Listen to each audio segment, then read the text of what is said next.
Boa tarde, deputados, deputadas. Meu primeiro discurso nessa tribuna, e eu não poderia começar de outra forma que não fosse agradecendo. Agradecer aos 90.688 paulistas e brasileiros que no dia 2 de outubro me escolheram para ser o seu deputado estadual. E aos 54 candidatos do Novo, que sem o voto deles eu não estaria aqui. Certamente, sem vocês eu não estaria nessa tribuna até hoje.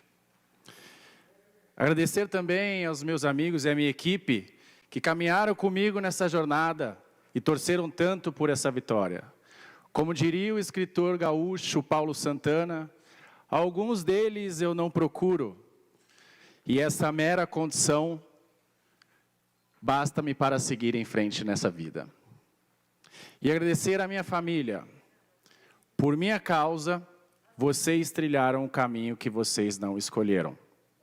Vocês sacrificaram muitas coisas, muitas vezes mais do que eu, para que eu pudesse estar aqui. A todos vocês, obrigado por acreditarem no nosso sonho. Mas tem uma pessoa em especial que eu gostaria de agradecer e dedicar essa vitória, ao meu pai.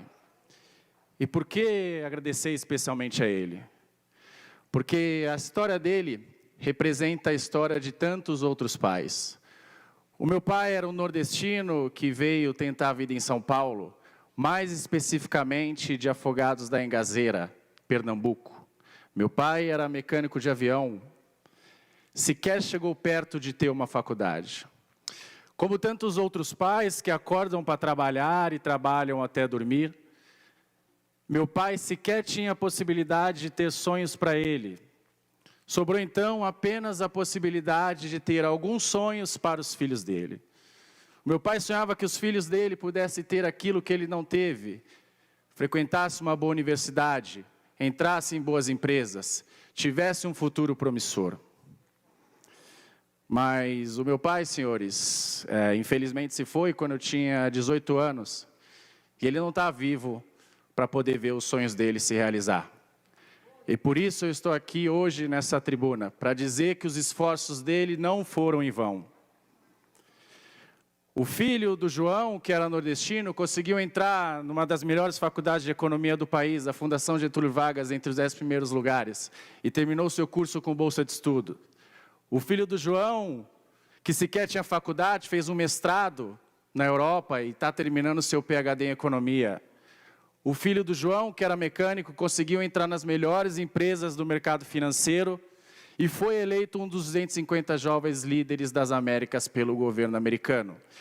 Eu digo e repito essa história, senhores, para que todo brasileiro acredite, é possível. Mas mais do que isso, porque os sonhos do meu pai é o que eu acredito que a gente precisa para ter um Brasil melhor. E dizer que esse é o Brasil que nós vamos lutar. Um Brasil em que você pode ter sucesso independente do seu sobrenome, da sua cor ou da sua classe social. E não porque o seu futuro vai ser determinado dependendo da condição financeira que você nasceu. Um Brasil em que você pode abrir uma empresa sem precisar corromper ninguém. E que você vai ter sucesso se seu produto for bom. E não porque você é amigo de um burocrata. Um Brasil em que os políticos trabalhem para o povo e não às custas do povo, e que as leis sejam para limitar o poder dos políticos e não para dar mais privilégios para eles.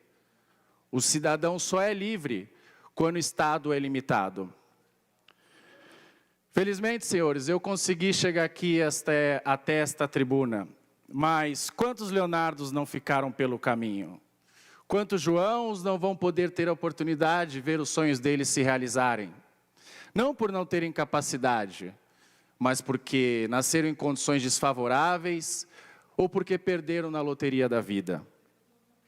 E é por isso que eu escolhi estar aqui hoje, para realizar e tornar realidade o sonho de outros Joãos e para torná-los realidades para outros brasileiros que virão. Aos meus eleitores, eu sei, eu nem sempre vou acertar na forma de conduzir as coisas. Nem sempre vocês vão concordar comigo. A velocidade nem sempre das mudanças, nem sempre serão no tempo que desejamos. Mas jamais duvidem da minha capacidade de lutar por esse Brasil que eu acredito. E jamais desistam do nosso país. Obrigado, senhores.